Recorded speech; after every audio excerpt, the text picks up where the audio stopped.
Bismillahirrahmanirrahim. Menuju ke Mushola Nurul Iman malam ke-11. Insyaallah dapat pencerahan dari Pak Tasran menurut jadwal.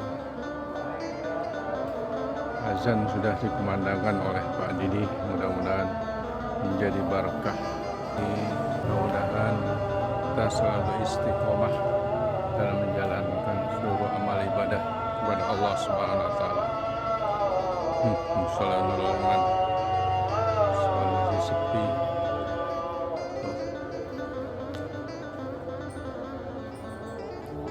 Ya, alhamdulillah. Keberkahan selalu menyertai kita.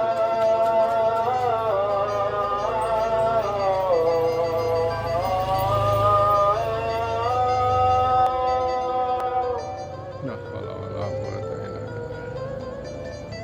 Pak Edi sudah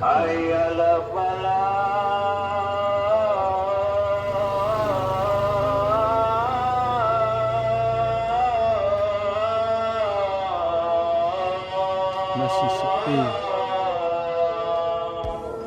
malam ke-11.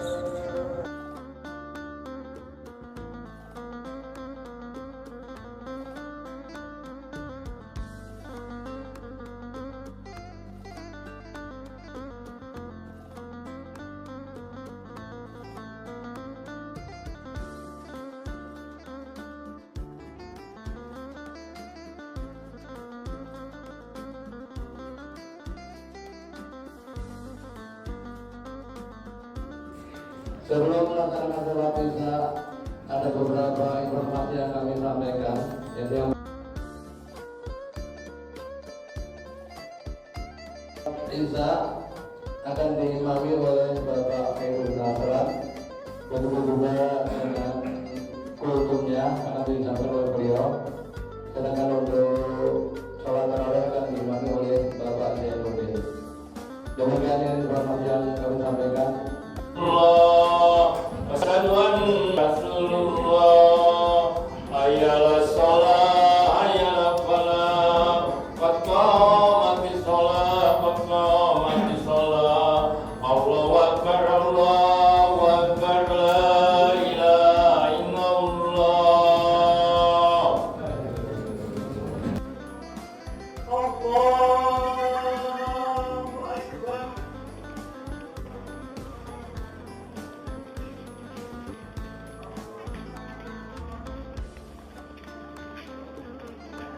Bismillahirrahmanirrahim. Alhamdulillahi rabbil alamin. Ar-Rahmanir-Rahim. Maliki yaumiddin. Iyyaka na'budu wa iyyaka nasta'in. اهدنا الصراط المستقيم صراط الذين أنعمت عليهم غير المغضوب عليهم ولا الضالين.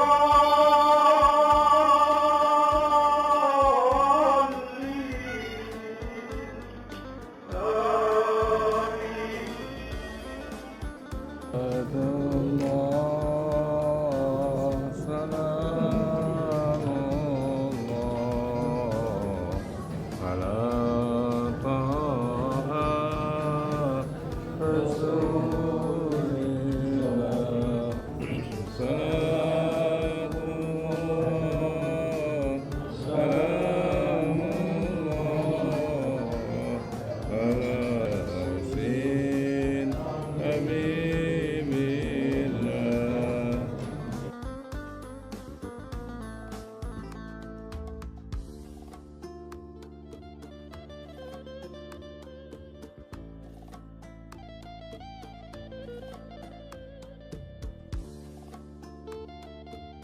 Bismillahirrahmanirrahim.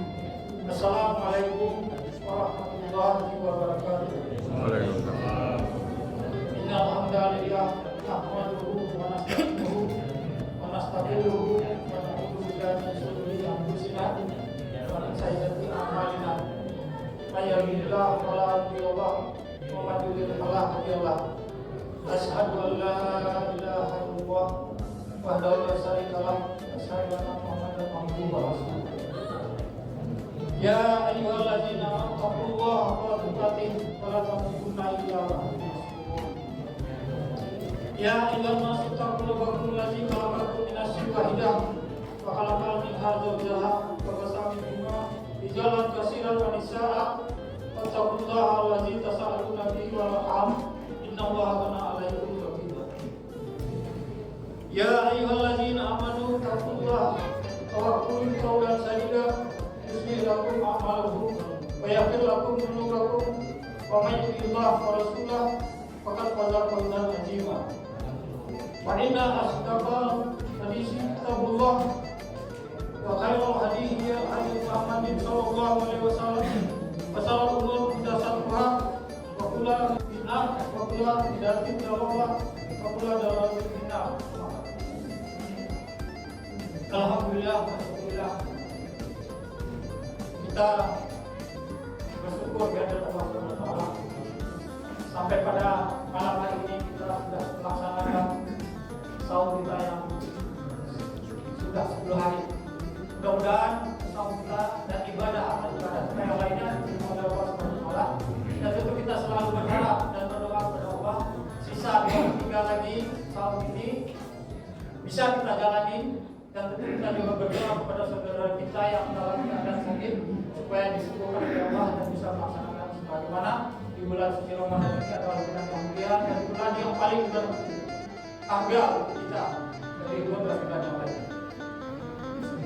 Masyarakat berkenan, Bapak Ibu, saudara-saudara, adik yang dimuliakan Allah SWT. Pernahkah Anda merasakan mimpi yang begitu nyata hingga terasa seperti pesan? Sering kita mengalami mimpi dalam tidur. Ada kalanya mimpi ini adalah permainan tidur, dan ada kalanya juga mimpi itu merupakan hampir menjadi kenyataan. Tapi pada malam ini saya berikan topik kisah seorang nabi dan 5 perkara aneh. Nabi ini pernah merasakan mimpi yang begitu nyata hingga terasa seperti pesan, terasa pesan dari Allah. Begitulah pengalaman Nabi yang menerima wahyu melalui mimpi. Suatu malam Nabi itu bermimpi, esok pagi keluarlah engkau ke arah barat dan lakukan 5 perkara atau 5 hal. Pertama, makanlah apa yang engkau temui. Yang kedua, sembunyikanlah. Yang ketiga, terimalah. Yang keempat, jangan putuskan harapan. Yang kelima, larilah darinya. Keesokan harinya Nabi ini berangkat. Pertama-tama ketemu dengan bukit hitam besar. Mengingat pesan mimpinya, ia memakan meski mustahil. Bukit itu mengecil seperti roti, dari rasanya manis seperti madu. Ia pun bersyukur kepada Allah Subhanahu wa taala. Perjalanan berlanjut dan menemukan mangkok emas. Mengingat mimpi, ia menggali dan menguburnya. Namun mangkok itu muncul kembali. Ia pun meninggalkannya dan melanjutkan perjalanannya. Kemudian ia melihat burung kecil dikejar elang. Burung itu meminta perlindungan kepada Nabi, dan Nabi menolongnya dengan menyembunyikan di bajunya. Kemudian elang datang berkata, "Aku lapar dan telah mengejarnya sejak pagi. Jangan putuskan harapanku," kata elang. Nabi itu pun memberikan sedikit daging pahanya, dan elang pun pergi. Dan burung kecil itu ia bebaskan. Selanjutnya Nabi ini meneruskan langkah dalam perjalanannya. Bertemu dengan setubuh bangkai yang berbau busuk, baunya sangat menyengat dan membuatnya ia tak tahan dan segera lari menjauh. Setelah itu ia kembali ke rumahnya dengan kebingungan. Malamnya Nabi ini berdoa kepada Allah Subhanahu wa taala untuk meminta penjelasan dari mimpinya itu dan kenyataan yang dijalaninya. Dalam mimpinya Allah menjelaskan, bukit besar yang ia makan adalah kemarahan. Jika kita bersabar dan menahan amarah, rasanya akan manis seperti madu. Bagaimana juga dijelaskan semalam oleh Bapak Siswanto, bahwa kesabaran itu sangat besar sekali manfaatnya. Kemudian, mangkuk emas yang ia sembunyikan adalah amal kebaikan. Meskipun disembunyikan, Allah tetap menambahkannya. Kemudian, burung kecil itu adalah amanah. Jika diberi amanah, kita tidak boleh mengkhianatinya. Daging yang diberikan kepada elang adalah pengorbanan. Maka, dalam kehidupan ini, kita tidak lepas daripada pengorbanan, daripada ujian daripada Allah Subhanahu wa Ta'ala. Kemudian, dari cerita elang ini tadi diberikan sedikit Nabi ini, artinya di sini bantulah sesama walaupun kita dalam keadaan kesulitan. Kemudian bangkai yang ia gawi adalah ghibah. Menggunjing orang lain adalah kerugian, jadi kita harus menghindarinya. Nah, kisah ini mengajarkan kita untuk pertama mengambil kesimpulan adalah mengendalikan amarah. Walaupun kita marah itu wajar dan kita bisa membalasnya, tetapi dalam keadaan kita bisa bersabar. Dan dalam kita marah kita bisa membalas, tapi kita bisa berkata lembut. Kemudian menjaga amanah. Nah, kalau amanah itu tentunya sebagaimana tadi dikatakan harus kita jaga. Ya, jika diberikan amanah kita tidak boleh mengkhianatinya. Yang ketiga, membantu sesama dan menghindari ghibah demi kedamaian hati. Demikian yang bisa singkat saya sampaikan. Semoga kita dapat mempraktikkan ini dalam kehidupan sehari-hari. Semoga Allah memudahkan jalan kita menuju surga-Nya. Amin ya rabbal alamin. Subhanallah wa bihamdika, asyhadu an la ilaha illa anta, astaghfiruka wa atubu ilaik. Wassalamualaikum warahmatullahi wabarakatuh. Subhana malikil mawjud, subhana malikil hayy la ilaha illa huwa la yamutu wa la yamutu abada. Subhana qudusun rabbuna wa rabbul malaikatu war ruh. Subhanallah walhamdulillah wa la ilaha illallah wallahu akbar. Wa la hawla wa la quwwata illa billahil azim. Allahumma shalli ala sayyidina Muhammad. Allahumma shalli ala sayyidina wa maulana Muhammad. Allahumma shalli ala sayyidina wa nabiyina wa habibina wa syafiina wa zurrina wa maulana Muhammad.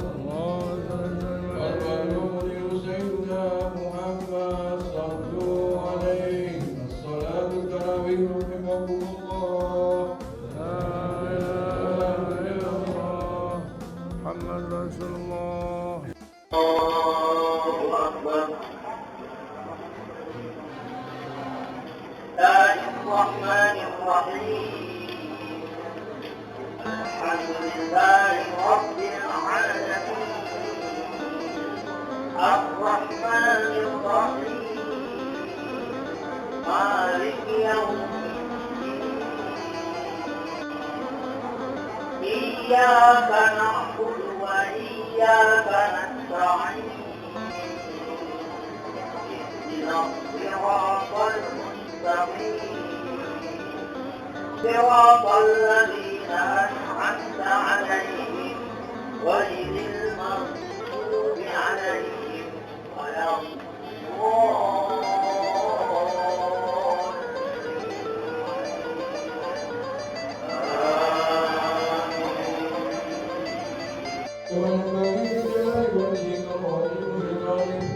اللهم إنا نسألك إيمانا دائما ونسألك قلبا خاشعا ونسألك علما نافعا ونسألك صادقا ونسألك عملا صالحا ونسألك دينا قيما ونسألك خيرا كثيرا